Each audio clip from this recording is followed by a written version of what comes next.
So, this is the Ask a Coach. That's me live. So, anything you've ever wanted to ask a coach, feel free, and I will do my best to answer your question or direct you. I was also,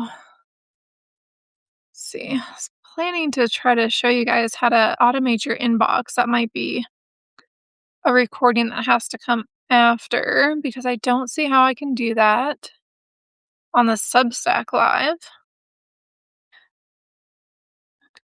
So this is going to be mostly just interesting because this is the first time I've gone live on TikTok or over here on Substack for you lovely people.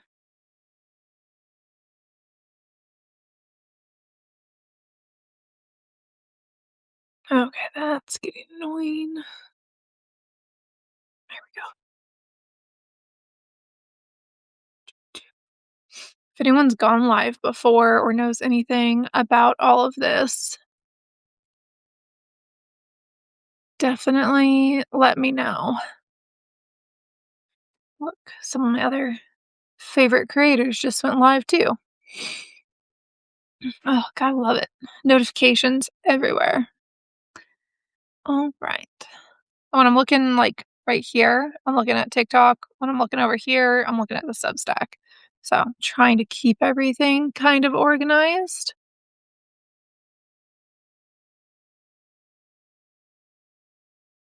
But if anyone has any tips or suggestions for going live, especially on multiple platforms, I know like gamers and streamers do it, but I'm old.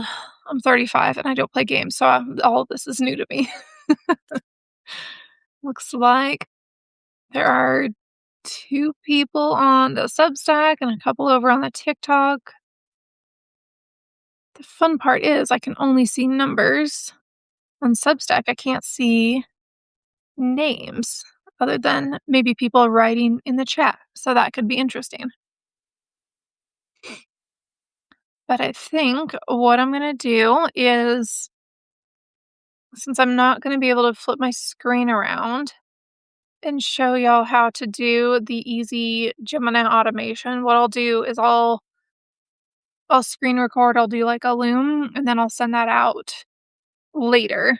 I'll just post it on Substack and TikTok, and then that way you guys can see how, like, ridiculously easy it is to automate your inbox.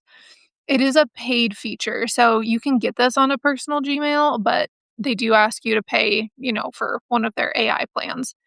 And I think it's just easier to do it in Google with Gemini because it's native, it's built in.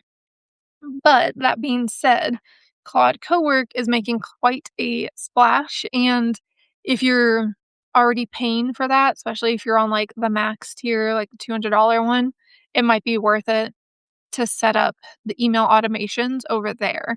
But if you don't wanna go through learning all of the big, long I say big, long if you don't wanna learn Claude Code or Claude Cowork and set up your automations that way, if you have Gmail, it's really easy. Excuse me. Ugh, gotta love my morning voice. This is the first time I've talked today, actually. It's been a quiet morning. Um, but the easiest way that you can get this feature if you have like a business Google account is you'll notice there's that little sparkle icon over in your like top upper right of your Gmail inbox. There's a little sparkle icon, and right next to it, there's a weird little, like it's almost like 2 little swoopy arrows. If you hover over it, it says Studio, and then the little sparkle is Ask Gemini. You are basically going to use Studio, which is AI, kind of like Gemini. Gemini is more of an LLM chatbot, and the Studio is where you would actually build out the workflow. So again, I'm gonna send a a Loom recording. I'll do it like a TikTok. Uh, so I'll put it on both Substack and on TikTok so you guys can see how stupidly easy this is because I have been able to be at inbox 0 pretty much constantly since I did this, which I think is really super cool because I get probably on average 50 emails within 3 hours, which isn't terrible. I'm pretty good about unsubscribing to stuff. But because I am a writer, building a community with my clients, and then all of the networking that I do, I just get a lot of emails, I feel, and it stresses me out. So what I did is I went in and I just clicked on it because if I see a new feature, like YOLO, I'm going to click on it. We're going to see what it does. And so I clicked on it in my Gmail. I have the Google Workspace because I have a business, and there's already some pre-built ones in there. So you can just click it and say filter out everything. So what I did is I have a newsletters. So I told AI anything that says newsletter or looks like a newsletter or is from Substack or here's a few parameters, which it gave me most of them. I just tweaked it a little bit and said, here's the parameters, anything like that, filter to this AI newsletter folder. So when I want to go in and see my newsletters, I can just go see them all. They don't clog up my inbox and very potentially important communications. I also made another one for promotions. Like if any of you know Liquid IV, it sends quite a few of them. Kitsch, the hair company, sends quite a few of them. And so I have another one, kind of same thing. Anything that looks like a promotion or a sale or, a generic invite that's not actually like a person. Put those in the AI promotions folder. And then I made another one. Anything that's from someone specifically, someone in my contact list, someone asking for like a calendar meeting, this, that, and the other. I said, put those in the AI to respond in like big capital letters folder, star them, mark them important, and I have my inbox set up. So anything that's starred and marked important filters to the very top of my inbox, whether it's read or unread. So again, I'll do a Loom video because I don't see a way I can like flip or do this in Substack for those of you watching on Substack. So I'm going to do all of that in like a Loom video and I'll send it out to the whole Substack list and also I'll post it as a TikTok. Let's just say later today for some good old fashioned commitment as well. But I planned to do this for give or take about a half hour today because this is the first time I'm going live. Very ambitious to do it on both Substack and TikTok when I have no idea what I'm doing on either. But I can see the chats. So anything that comes through the chat, either on Substack or TikTok, I will answer. And until something comes through, because this is a Ask a Coach live Q&A.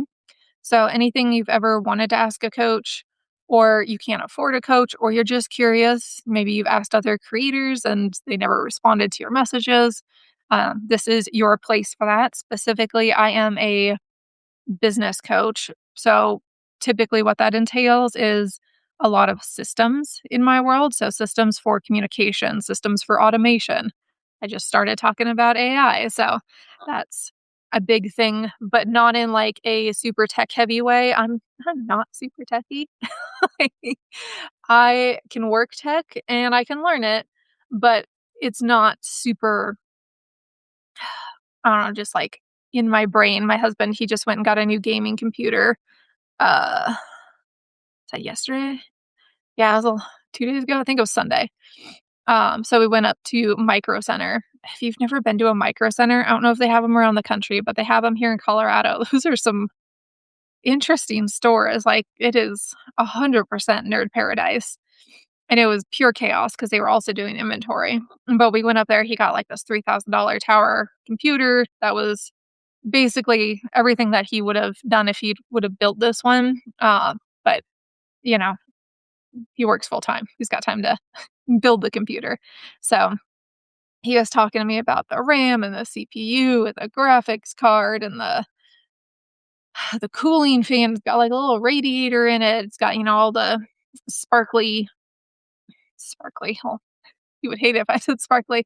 The color changing little wheels and stuff and the clear case on the tower. It's, I don't know. All that tech stuff just goes whoop right over my head. So I can use tech. I like AI, but I'm also not super techie, which some of my clients say they like because I will figure out to the quickest and basically laziest way to use something to make my life easier so I don't have to do something that involves clicking or workflows that I have to keep in my head.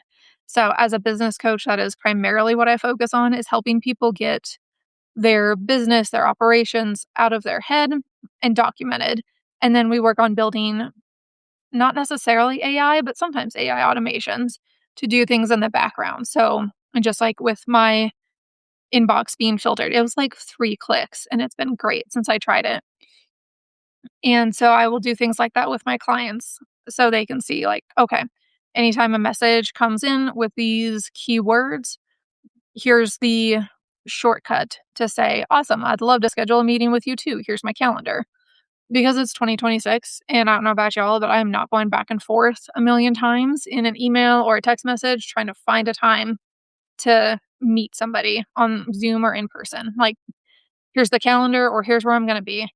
We're not going back and forth. I'm like, I don't got time for that. I don't want to have time for that. And so that is a big thing that I work with my clients on is just automating that portion so it's easier for them. And even if it's not a full like automation, at least it's more systematized. So we'll put in like keyboard shortcuts if they're on their phone a lot. I know how to do it on Apple. I'm sure there's a way to do it on Android. It's probably easier on Android, but sorry, I'm in the cult of Apple. I don't know how to do it on Android. And my favorite thing to do is keyboard shortcuts in both my inboxes and also in my phone. So you can go in and do keyboard shortcuts for something that you say all the time. So if people are always texting you, you can have a keyboard shortcut for your calendar. Hey, great to meet you. Let's set a time to meet. Here's my calendar link. And it's just all you have to do is you have to type in like backslash calendar. And then the whole sentence and link just auto paste in. Oh, excuse me. So it's kind of it's like a snippet almost. I think some email clients call it snippets. You can do that in Google. You can save like little templates and things like that for things that you say. Pretty much if you've said them more than twice, you need to template it and just have it ready to go. And then you can put in some AIs or even some workflows. Like I use a white label of Go High Level. And so I have a lot of workflows built in with those email snippets that have little customized brackets as well. And that is so time saving for me. It's just kind of incredible. I love it because it gets done while I'm sleeping, while I'm not paying attention to my phone, while I'm in a meeting. People get responded to, and it is said and set up and structured in such a way that it feels like I just typed that up and whipped it out, sent the message. When in reality, I probably typed that message like 2 years ago, and it's just customized enough that it looks personal and real time. So that's mostly what I focus on with my clients. Happy to answer any questions y'all have and want to drop in the chat, either over on Substack or on TikTok.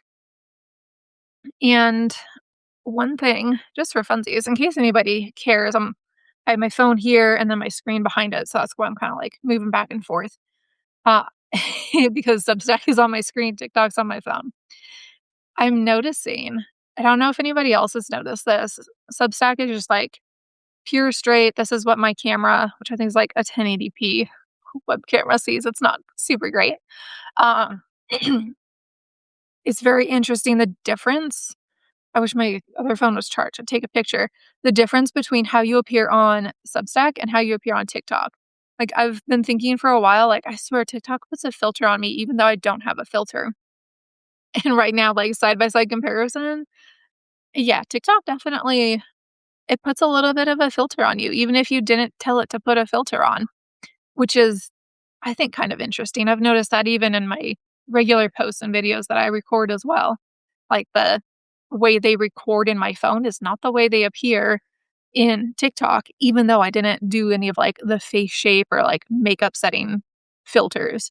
Um, which is really fun because it looks like I have a lot of eye makeup on right now, and I have absolutely zero. The only thing I did was curl my lashes. no mascara, liner, or anything. And on TikTok, it definitely looks like I have makeup on. And in Substack, it doesn't. Even like if I wrinkle, like try to wrinkle my forehead, like it doesn't look wrinkly on on TikTok, but it does on Substack, which is just kind of why I wanted to compare the two as well, because lives are going to be huge this year. And if you didn't see it, it was, hell, I think it was like last summer, even like summer of 2025. There was a big um, football slash soccer, if you're in America, big event. And they had, the kind of like celebrities. And it has been so stuck in my brain that the like typical influencers, who we all know they have millions of followers, but they're never really like out there interacting. They're just posting. They got, woohoo, some applause as they like, got paraded out on the field. And then there were the maybe bigger personalities who also do like live events and workshops, got a little bigger applause. And then the live streamers came out. And these are these are live streamers, maybe they're playing, I don't know, like Call of Duty or something, or Roblox or Fortnite or Minecraft. You can tell how old I am, and I don't have kids because I'm really struggling to come up with those names. But that's also how big they are, is they've trickled down, and I I know them. And those live streamers, holy crap! You would have thought Taylor Swift walked into that stadium. People went nuts for these, I'm assuming, Twitch streamers. And it was just crazy to see these people, these influencers with multi-millions of uh, followers and who have historically been very successful. Like, people were like, "Okay, cool. Hey, I know that person." Know that person. And when the streamers walked out, holy crap, I think they actually ended up like the decibel level for them, people clapping was higher than the decibel level when the actual teams came out on the field. And if that doesn't tell you how crucial live streaming is, I don't know what else will, which is a big part of why I'm trying to do these lives, figure out what works better. Hi, Holly. Um, and see what people like, what's interesting, what's useful. And also because there's been a lot of times in my life where I've responded, asked a creator a question on their videos, and been like, "Hey, I have a question. How do you XYZ?" Or how does what you just said connect to this other piece or something like that? And a lot of times they won't respond. The smaller ones will, or if they have an assistant, the assistant will respond kind of like them. But it just kind of annoys me where I can't always get access to the people without paying them, $10,000. And to me, that should be content, first of all. If somebody's asking you a question and that means you are not clear or that's a new angle, that's just an inspo. That's an idea for content. Before my cat knocks over my coffee. And so I would love to see more big creators do lives or do multiple lives. And part of my Substack is obviously a community. So this is part of that community feature where we get to jump in here. We get to say, "Hey, I have a question. Hey, I want to know XYZ. In a newsletter I saw this, but somebody else said this. How do you actually do XYZ?" And while I love being able to go live and doing it natively, like in the Substack or TikTok apps, it's great. But I also notification. Um, kind of bummed that I can't like flip my screen around on Substack. I can do it on TikTok. That's kind of awkward to like flip my camera on TikTok and show you my computer screen. It's like the old lady way to do it. My mom does that. She sends me pictures of her computer screen because she doesn't know how to take a screenshot or a recording. Uh, so I want to be able to give you guys that access. And so that might mean in the future, lives change. If I can figure out how to stream to multiple platforms and also like show my screen, do demos, things like that. Right now, the workaround is I'm going to send y'all a Loom video later on how to automate your Google Workspace. I'm sure you can also do this with um, Outlook if you're using Microsoft because, Copilots and everything. It's not good, but I think it does enough. And I've seen enough people talk about their use case for it. I think you can pretty easily automate like filtering your inbox, but like instead of just old school filters and rules, you can actually use AI to have like smart filters and rules, if that makes sense. If you're in Outlook, if you're on like MSN or like my husband, if you're on old on Yahoo, like I don't know what to tell you there. I don't know how those work, but I'm sure there's a way you can do it. If all else fails and you don't like the internal automations and you don't need everything else that comes with it, you already have an LLM you're paying for. Again, Claude Cowork can do this for you. It is probably a little more expensive way to do it, I'm guessing, with Claude Cowork, especially if you're already paying for Google Workspace or for the version of Microsoft that gives you Copilot in your inbox. But I've also used Superhuman in the past, and I want to like it, but it's such a different way than I use my email. It just didn't work for me, and I gave it a really good try, but Superhuman, if you like a really clean user interface and you're not going to use your inbox kinda like a to-do list, which you shouldn't do, but I still do sometimes. That's just how I grew up using tech, is having, like, my inbox and my calendar on one screen constantly and then working on a second screen. And so that's just what works best for me right now at this point. I'm trying so many different things with different tech all the time. Superhuman is great, but it just made my inbox look too different. I was using a lot of extra brain power in order to try to use that system with the way I actually work. And I think it was also like 30 bucks a month, 40 bucks a month. It's kind of expensive, I think, for doing just emails.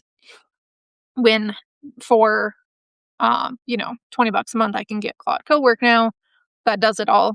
I am looking at potentially upgrading to the max because I had Claude Cowork start helping me organize my Google Drive because my Google Drive is kind of organized, but there's a lot of files that need homes and it's a little bit of a junk drawer. It's not as organized as like my iCloud files are, or I use Eden for my writing, and I'm pretty OCD about using the para method for my organization over there in Eden, formerly Cortex with a K. Oh my gosh, this cat. Um, and so it was helping me, Claude Cowork was helping me organize it. It was going in, like it opened up a browser, I was going in, clicking around, doing all the things. But every like click, every thought, every message it has, and it tells you what it's doing as it goes. It takes a credit, and you only have so many credits on the $20, yeah, $20 a month plan. But it's been very interesting to see how it all works together. And one of my favorite things to do is compare AIs. So I also use GenSpark quite a bit, J no, GEN Spark, because you get access to all the LLM models in a chat. Plus, it also kind of integrates with like 11 Labs and I think Kling, maybe. I'm not entirely sure.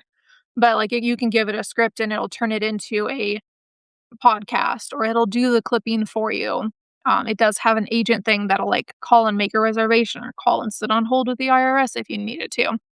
Uh, so I like that for some things. I'm trying to use Cowork for more things. And then Gemini is just built in. I get that with my Google Workspace subscription. So I might as well use it when and where I can. Even though Claude Cowork and GenSpark both integrate with my email, I'm always testing things out and comparing like the same prompt and context and everything through the multiple LLMs, the multiple AI chats, and to see who gives me a better result and what they say, the directions they go.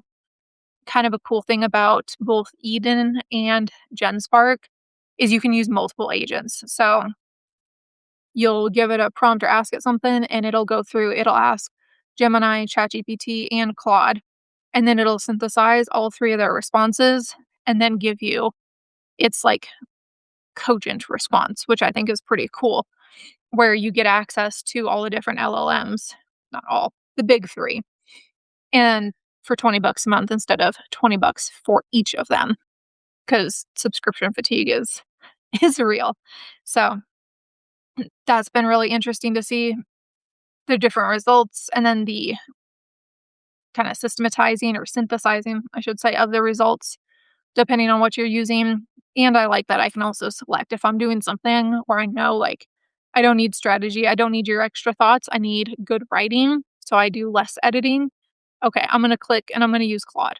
And it has the different versions like Opus, Sonnet, and Haiku. So even though it uses multiple, you can also select the one you want. If you really like ChatGPT's output, like, you know, it's for that's for you. It's not for everyone. That's okay. If you don't like Claude's, same thing. I personally get real mad at ChatGPT, but and Gemini. They're just kind of stupid. Claude really knocks it out of the park in almost every way. It gets a little wonky sometimes, but I get less mad at it less often. So I tend to work mostly in Claude. And if I am not working on strategy, I don't want it to ask all the models. I'll just ask it to specifically for like Claude Sonnet because it doesn't use tons of like credits or tokens, but it gets me what I need. And I also saw, I just did a post on this. I did a video on TikTok and I also posted that same video to Substack because we're seeing how short form video does on Substack. It's typically a writing platform, obviously kind of like Twitter, but posting a video on there, you're going to stand out because not a lot of people are posting videos. So we're going to see how that goes. But I did this video on, crap, I think it was Think with V was the creator. And I could be wrong. It could have been another one. I watch a lot of AI videos. And she was saying that some of the CEOs are coming out and saying, I think it was back on February 5th. One of them, like Hoosman, uh, either on an interview or a tweet, I can't remember now, but it said like AI is creating its own AI tools. It's like you ask it to do something and it's not in its capability to do, and it just started building that capability in its own tool. It's actually starting to think and have kind of like taste or opinions, which is something I and a lot of other people in the tech space are always like, you know what? AI is not going to replace your unique perspective, your taste, your idea of what is good, what is not, and putting things together in a uniquely human way based on your one of a kind, unique human experience, everything you've experienced from conception to current. And AI is starting to show that it actually does now have the capability to have a little bit of that taste or discernment or perspective, which is super cool, a little terrifying because that was like our ace in the hole that it can't replace us as creators because it doesn't have taste like an artist does. Um, Even though that's been a big argument in the community for a while too. So it's just very interesting to see how far and how fast it's going, and the fact that it's not only self-correcting and, like, self-healing, but what people call, like, the singularity from sci-fi is really exactly where we're at, and you've seen probably, like, Elon Musk or some of the other big tech people saying, like, "Hey, we are in the singularity. It has started. We are in it. We are not waiting. It's here." And my understanding of the singularity is basically that tipping point in history where we've built something that's self-sustaining. So AI can build AI. AI can make itself smarter. And in the self-fulfilling prophecy and this never-ending loop where, we've been kind of like steadily going up as a human race, and then AI now has been steadily going up as the AI race, I guess if you want to call it. But now it can not only think and do and synthesize and create, but it can create itself. So reproducing, kind of like, the way humans reproduce, took over the world because we're a little smarter than the average bear. AI We are now the average bear, and AI is kinda like that new version, and it is just a rocket ship straight up because it can go so much faster than we can, and it can remake itself unlike us. We depending on how woo-woo you get, we can remake ourselves, but not at this pace, not with AI. Like, we have a supercomputer in our brain, but that is not quite probably the accurate analogy because it's not unlocked. It's a very, like, child-proofed supercomputer if it truly does have that capacity. So it's gonna be really interesting to see where AI goes in the next few years with all of that. Just for the simple fact this cat makes everything so difficult, um, that we've seen a lot of movies, I think it's Idiocracy, I think is the name of the movie, I always say it wrong, it's like, hell, probably 25 years old at this point. If you haven't watched it, I'm pretty sure it's on Netflix, go watch it. Um, be prepared. This is the movie that gave us Crocs. And you think people are so stupid. Idiocracy is, mm, in so many ways, wildly accurate, and now with AI and everything, it's less of a future sci-fi moment and more of a, like, that's highly possible in the next 10 to 15 years. Uh, it's it's kinda crazy to look at that, uh, and just see how close and accurate it is because we've seen so many of the side effects that made that movie or the premise and, like, the plot and the characters of that movie, we're seeing them now in real time, and that's always the trick. We're too close to see it and really know exactly what's coming next because we're too close. We're in it. We're living the history that assuming the human race and history as we know it and still exists, this will be a defining point in human history. This is at the same level of discovering fire, figuring out how to, make metal tools, how to, sail around the world. The Industrial Revolution, to get a little more recent, electricity. And the insane part that really trips me out is AI existed before we built it. The potential was already there. We just didn't have the tech to bring it to life. Kinda like electricity existed long before we had Thomas Edison or the light bulb or Tesla, like Nikola Tesla. It all existed long before we know it, or we knew how to use it or how to access it or what it was. And when you think about that, AI has always been around, we just couldn't access it, and now we can. It makes you think, what else? What's the next thing beyond AI? What else exists that we don't know yet? Like, it's out there, it's existing, it's doing stuff. We just don't know it, and it just really I don't know. Today's like the start of the year of the fire horse if you're into that kind of stuff, and it's, new beginnings, charge forward, a little spicy, and we just ended the year of the snake, which is, shedding old identities, things like that, and it's very interesting to see how all of that kind of aligns as well, like, the old way of work, shedding of the snake, that's gone, mm, and we can see that obviously with all of the layoffs and everything. The new building, new start, the new forward momentum, the new future is here and it is starting. And it's very interesting to me that AI has taken off and become self aware almost in a way, or at least um, self building. And right at the same time, where momentum and ambition is really kicking in, like astrologically. It's very interesting to me how the very analytical tech world and the more woo woo, like astrological world, all seem to be happening and doing things at the same time. Which, again, there's probably a lot more to this astrological stuff and the woo woo. It's there, it's existing. We just don't know it or can't define it yet, so it doesn't seem like it's real. Kinda like electricity was always there, we just couldn't harness it. Same thing with the woo-woo, the astrological. It's there. We just maybe don't know, or a lot of us don't know, how to harness it and use it. So, I will let y'all go. So I was only gonna do it for 30 minutes. It's been a little longer. I don't wanna keep you for too long, but I hope you enjoyed those thoughts. I hope the chat was working because the chat was very quiet on both Substack and TikTok.